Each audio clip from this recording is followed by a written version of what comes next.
Quando você pensa em materiais de madeira, você pensa em quem? Armazém Ulisses. Quando você pensa em materiais de madeira, você pensa em quem? Armazém Ulisses.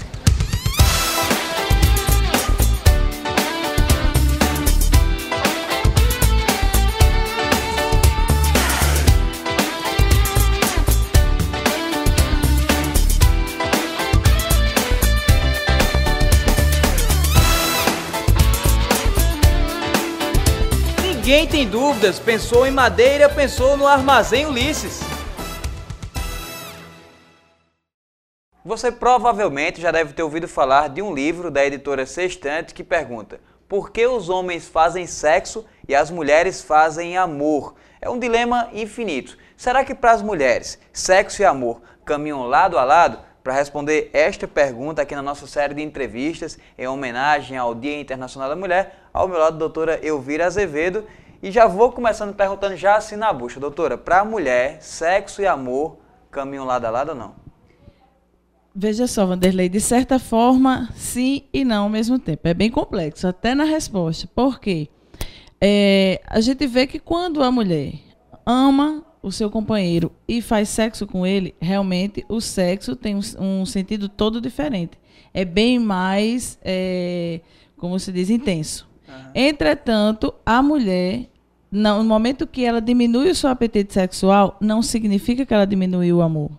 Eu tenho, nesses meus 18 anos de profissão, eu conto inúmeras mulheres que chegaram para mim e disseram: eu amo meu marido demais, continuo amando desde o primeiro dia, mas eu não tenho mais vontade de fazer sexo com ele. Mas por que isso acontece? Veja só, o homem e a mulher é muito diferente. O próprio livro já diz, né? E tem outro livro que diz: os homens são de Marte e as mulheres são de Vênus. Porque são diferentes, é hormonalmente diferente, é fisicamente diferente, tudo. Então, o homem, ele é regado a testosterona, que é o hormônio masculino e que é o responsável por esse apetite sexual diário e intenso. Enquanto a mulher, ela tem dosagem muito baixa de testosterona, infelizmente, e tem dois hormônios, que é o estrógeno e a progesterona, dos quais um deles ainda diminui um pouco o apetite sexual. Mas não é a progesterona que leva as mulheres a ter o apetite sexual? Não, é o estrógeno. Então, mas se para o homem tem a testosterona, para ela tem esse outro hormônio. Mas só que o apetite sexual da mulher pelo estrógeno não se compara com a testosterona. É assim, infinitamente menor. É mais para a questão da mulher ter a sua ovulação, que se fosse levar em consideração na escala animal, era correspondente ao cio do animal, onde ela ovula e naquele período ela realmente está mais apta a ter relações sexuais. E a progesterona, que é depois desse pico de estrógeno, faz com que ela não tenha mais o apetite sexual. Por isso que no período pré-menstrual, ela tem uma queda do apetite. Olha, tem uma frasezinha aí na nossa crença popular que diz o seguinte: para o homem trair precisa de um lugar, para a mulher trair precisa de um motivo. É mais ou menos assim que funciona ou não? Porque assim, para a mulher trair é uma coisa bem mais difícil. Ela tem que ter, pelo menos, né, o que a gente vê. Ela tem que ter um motivo da mágoa do companheiro, tem que ter muita mágoa, ou o companheiro abandonar ela e ela conviver com ele, mas só para conviver para a sociedade. Então ela termina se envolvendo porque ela está carente, porque a mulher, ela gosta de carinho. Então, se ela não tem o carinho na sua casa e no lugar de trabalho, no lugar onde ela frequenta, recebe carinho de outra pessoa, ela pode começar a se envolver. Mas pela questão da carência. Quando uma mulher trai, significa dizer que é porque ela não está mais amando o cara que ela convive ou não? Não necessariamente. Pela experiência que eu já vi de conversa em consultório, porque no consultório a gente escuta de tudo. E muitas vezes não é por deixar de amar, é por ser abandonada pelo marido. Vingança? Às vezes. Às vezes vingança, às vezes carência. Na grande maioria das vezes eu acho que carência. Muitas vezes são aqueles maridos ou namorados, noivos, que não dão atenção adequada à mulher, que ela precisa. A mulher precisa de carinho e de atenção. E naquele momento que ele abandona a sua mulher, vai vir alguém de fora que vai dar aquele carinho e ela inevitavelmente termina, às vezes, se envolvendo. Falando aqui com relação aos homens e até do que se conversa com vários homens, Logicamente que os valores da nossa sociedade cristã também são colocados, os valores familiares são colocados. Mas assim, o que dá para se perceber de um convívio é de que os homens, quando traem, eles não necessariamente deixam de amar a pessoa que está com ele. O homem consegue separar muito bem essa questão do sexo e do amor. Por que isso? É apenas uma questão social? É uma questão hormonal. Mas a questão social não influencia aí também, não? Por exemplo, a sociedade admite que o homem traia. Tem isso também? Tem, isso aí tem. Realmente o homem pode trair, a sociedade não critica tanto. Hoje já está se criticando um pouco, mas não tanto. A mulher, se ela trair, ela é extremamente criticada, né? Ela é diminuída ao mais baixo escalão que ela pode se encontrar. Mas existe o problema que você falou aí. O homem trai e não se envolve. O problema da traição da mulher é que, como ela trai, geralmente, por estar carente, quando ela trai, ela pode se envolver com aquela pessoa. Essa é a diferença. Sei. Mas a gente tem que avaliar também que isso não é mais uma regra também na sociedade de hoje. Muitas mulheres já acabaram mudando também, né? E agem basicamente igual os homens agiam ou que agem. Isso aí eu acho que é uma questão cultural, porque de tanto a mulher, como se diz, sofrer aquilo, ela começou a dizer, bom, agora vai ser olho por olho, dente por dente. Tipo uma vingança. Mas não é o íntimo dela. Não é o que uma mulher lá dentro deseja. Sim. Se vingar, ser igual ao homem, ter todo esse perfil masculino. A mulher, por mais moderna e feminista que ela seja, no fundo, ela gosta de ter a sua família, o seu marido que vive para ela, de acordo com as nossas leis cristãs, com a sua família, cuidando dos seus filhos, trabalhando e tendo uma vida normal. Uhum. Esse não é o perfil que a mulher quer. Ser igual ao homem, sai, trai, faz o que quer e o que não deve. Então, já que estamos falando aqui sobre as mulheres, Dia Internacional da Mulher, o que é que, doutora, pelo que a senhora escuta, e aí a gente está fugindo até aqui da questão da medicina em si, mas da vivência, da experiência, pelo que a senhora escuta, assim, o que é que as mulheres, de forma geral, desejam para a vida dela, nessa questão do relacionamento? Como é que elas desejam ter um homem? Bom, primeira coisa é a fidelidade. É o que a gente... fidelidade e carinho. Se os homens pensam que... Inclusive saiu na novela, não sei se a população assistiu, que o homem dava tudo. Dá dinheiro, dá joias, dá vestido, dá isso. Mas, na verdade, o que ela quer é amor. Amor, respeito, carinho e fidelidade. E se ela tiver tudo isso e não a fidelidade? Já que a gente falou aqui sobre a questão de que para o homem o amor e o sexo caminham separadamente. Por que para a mulher é tão importante esse lance da fidelidade? Porque, veja só, para você, o que é que você acha? Não, eu transfiro a pergunta.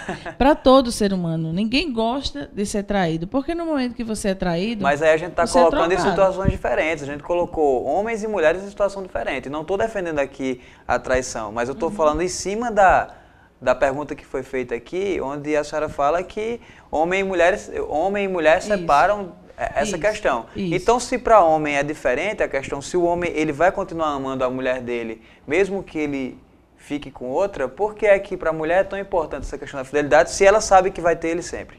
Veja só, na verdade a mulher, não é que ela, naquele momento que ele trai, o que é que ela pensa? Eu não fui suficiente para ele.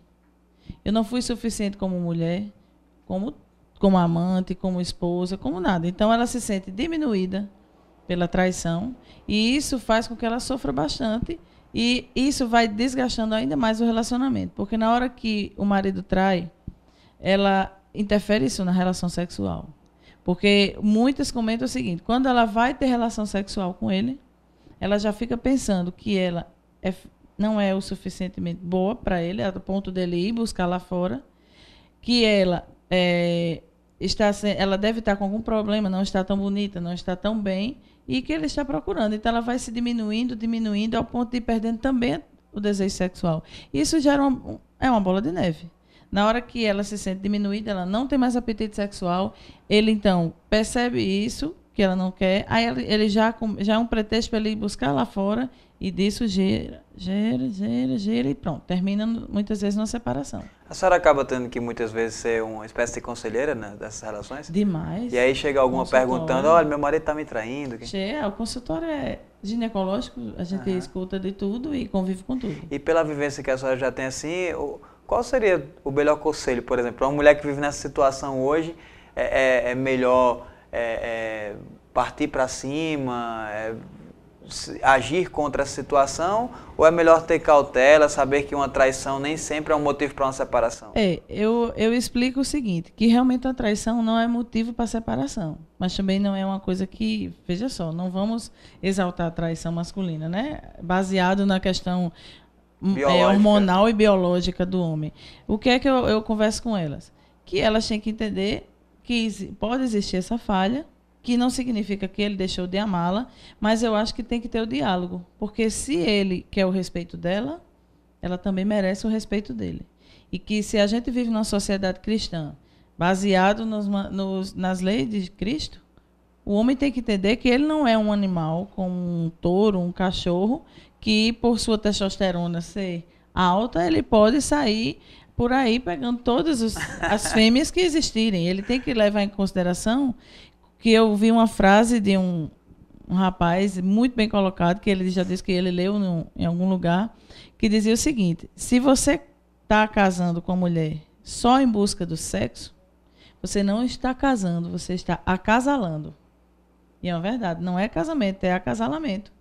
Na hora que você casa, você escolhe uma pessoa para ser a sua esposa, você tem que buscar nela uma companheira que vai lutar com você todos os dias para vocês melhorarem na sua vida, que vai criar os seus filhos, que vai ter respeito à sua pessoa e que você merece, ela também merece o seu respeito.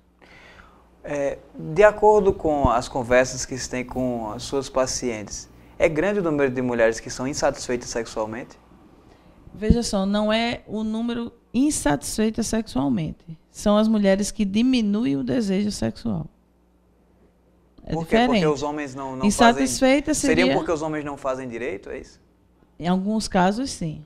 Muitas vezes, eu sempre digo que os homens deveriam fazer um curso. Ah, é? Me desculpe os homens, mas é verdade. Porque que eles também não têm culpa, sabe, Vanderlei? Eu acho que o homem, ele aprendeu muito com filmes, com prostitutas.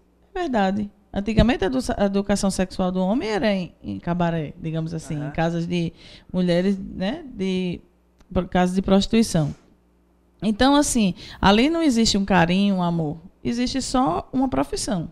A profissão do sexo.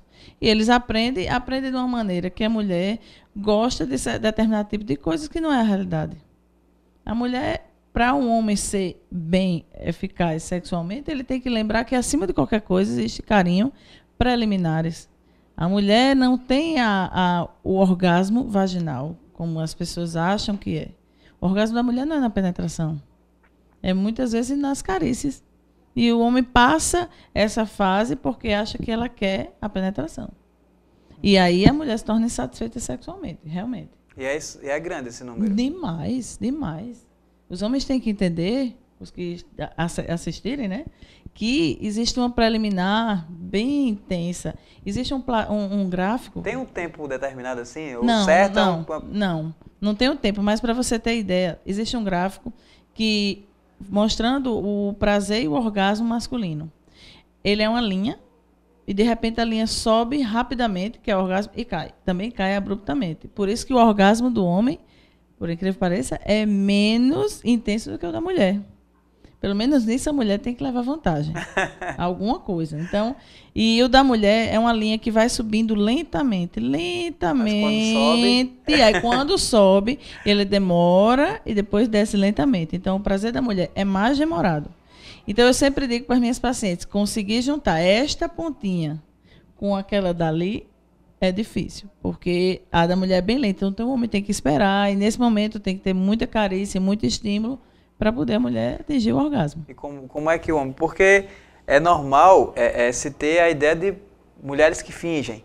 Tanto que fingem um orgasmo, quanto também fingem alguma situação para não fazerem sexo. Então, Isso. como é que o homem pode ter essa percepção para saber lidar com a situação? Veja só, o fingir de não querer ter sexo, lógico, ele percebe todo dia a mulher está com dor de cabeça, ou está com tem muito problema. isso. Muito. Hoje eu estou com dor de cabeça, hoje eu estou com dor na coluna, hoje eu estou com estressado, hoje eu estou... Tem muitas. Mas, assim, o fingir do orgasmo é mais difícil do homem perceber. Realmente, para a mulher é muito mais fácil. O homem não tem como fingir, a mulher tem. Que elas fazem isso, Vanderlei, por amor. Acredite se quiser, elas não fingem porque querem fingir, porque são falsas ou qualquer coisa. Não, fingem por amor, porque elas não estão naquele dia dispostas. Está na TPM, está estressada, o filho tirou nota baixa na escola, tudo isso interfere na mulher. O homem não. Então, ela está com todo aquele problema, chega em casa cansada do trabalho, aí o homem quer ter relação. Procura ela, e ela, por amar, para não dizer a ele que não quer, que não está afim, por ele achar que ela não gosta dele, ela aceita fazer e finge para poder transformar um momento assim, pelo menos para ele, bom. Existem sinais perceptíveis de que o orgasmo realmente aconteceu? Veja, existe uma contração involuntária da vagina. Na hora do orgasmo, a vagina tem várias contrações repetitivas. Aí o homem tem que ter uma percepção bem intensa para poder captar esse detalhe, mas tem. Porque o orgasmo é uma contração involuntária da vagina. Ela contrai várias vezes. Olha, os homens aí vão agora começar na hora ficar percebendo se realmente está tendo aquela contração vaginal. Tem uma diferença também que a gente estava conversando uma outra vez, que a senhora falava sobre a questão de que o homem, quando está no momento do sexo, ele se concentra naquele momento. As mulheres, elas podem viajar e pensar na louça que tem para lavar. A mulher viaja assim, o homem está lá pensando só no momento em conseguir ter o orgasmo. E hoje o homem também se preocupa com a mulher, né? Vamos também ser justos. Eles hoje se preocupam se a mulher está tendo ou não está tendo prazer. E a mulher está lá fazendo e pensando, meu Deus, eu quebrei a xícara. Aquela coleção vai ficar sem estar completa. Amanhã eu vou ter que ir na rua procurar. Isso é coisa para estar se pensando numa hora dessa, mas pensa. Pensa na conta que vai pagar, na roupa que vai levar para a lavanderia. Tudo isso ela pensa na hora da relação. Então, e isso devagar. As mulheres bem que podem ajudar os homens também nessa hora de fazer sexo e buscar o seu próprio orgasmo também, né? Mas não é fácil. Cabeça de mulher, como dizia uma propaganda, só a Brastemp entende. Porque é verdade. A mulher tem uma cabeça assim, porque Vanderlei, ela quer ser ao mesmo tempo mãe, esposa, cuidar da casa, administrar a casa. Então, a cabeça dela, eu sempre acho que ela gira muito mais do que a do homem. E também uma coisa que é muito falada é sobre a questão de quando as mulheres não estão disponíveis para fazer sexo. Isso seria já um reflexo do fato da mulher não estar gostando muito dos momentos de sexo com o marido, com o namorado, o noivo, por exemplo, ou não? Veja só, Vanderlei, eu escuto muito em consultório as pacientes dizerem assim, meu marido acha que pedindo um remédio, né, para melhorar o apetite sexual, porque o casamento delas está se acabando, porque ele acha que porque ela não tem aquele apetite sexual, é porque ela já está com outro. Está traindo, está gostando de outro, quer ter relação com outro. Isso não é verdade. Isso tem que ficar bem claro, que a mulher, por estar com o apetite diminuído, não quer dizer que ela trocou. Eu sempre digo, ela não está conseguindo dar conta em casa, e onde é que ela vai ter apetite sexual para arranjar outro fora? Entendeu? Tudo bem que, como a gente falou, existe aqueles casos que ela pode encontrar alguém que dê carinho a ela. E essa falta de apetite é o quê, então? Essa falta de apetite é porque a mulher é diferente do homem. Além da parte hormonal, existe outra coisa que vem mudando muito na história da humanidade. Hoje, a mulher trabalha fora. Continua trabalhando em casa. Você tem que pensar isso. A mulher hoje é diferente da mulher do passado. Ela acorda cedo, bota o menino para a escola, faz o café, sai para trabalhar, trabalha o dia todo fora, chega de noite, vai arrumar a criança, botar para dormir, arrumar a cozinha, ajeitar tudo, ver se a casa está toda em ordem. Quando termina às 9 horas da noite, 10 horas, morta de cansada, pensando que no outro dia ela vai acordar cedo de novo, ainda o marido quer que ela bote uma lingerie e faça todo um afago sexual com ele. Não é bem assim. Isso é o desgaste da rotina do casamento. Mas a senhora falou sobre a questão de remédio para melhorar o apetite sexual. Existe isso? Existe. Olha, eu sempre digo que no dia que encontrar o remédio certo, quem encontrar vai ficar milionário. Porque, assim, existem várias tentativas. A base justamente da testosterona. O Viagra masculino O Viagra é um efeito de dilatação, né? Só, na verdade, para ter ereção, que a vontade do homem continua. Ele não perde o apetite sexual. Ele perde a ereção por dificuldade de irrigação do pênis. E o Viagra é para isso. E a mulher não existe esse Viagra. A testosterona que existe manipulada, para tentar melhorar um pouco, tem uma dose baixa. Então, peraí. Você falou que a apetite sexual do homem não diminui. Então, ele vira um senhor idoso que tem apetite sexual, mas que não tem ereção. É assim? É isso aí. Por isso que tem muita gente que chama de velho safado, alguma coisa desse tipo, porque, na verdade, o apetite sexual do homem não Coitado diminui. do senhor. Já a mulher acaba o apetite. Já a mulher, exatamente. A menopausa. O pouco que ainda sobra, ela leva, como diz a história, o golpe de misericórdia. Ela termina na menopausa com seus hormônios e ela tem que, para isso, fazer terapia de reposição hormonal para melhorar um pouco esse apetite sexual. Então, essa terapia pode levar a melhorar o apetite sexual. Assim, a pelo menos trazer aquele pouco que ela tinha na sua vida normal. Porque a gente repõe justamente o estrógeno e a progesterona. Então, a medicina hoje possibilita que as pessoas tenham uma vida sexual até o último dia da sua vida. Isso. É isso aí, como você pôde perceber no programa de hoje, esse assunto sexualidade não acaba nunca. Tem muita coisa para ser falada e no próximo programa, no dia 8, Dia Internacional da Mulher, nós vamos falar ainda mais sobre esse assunto, principalmente como cuidar bem, como tratar bem de uma mulher em vários aspectos. E vamos falar também sobre essa questão da menopausa. Não perca no próximo programa com o Dr. Elvira Azevedo.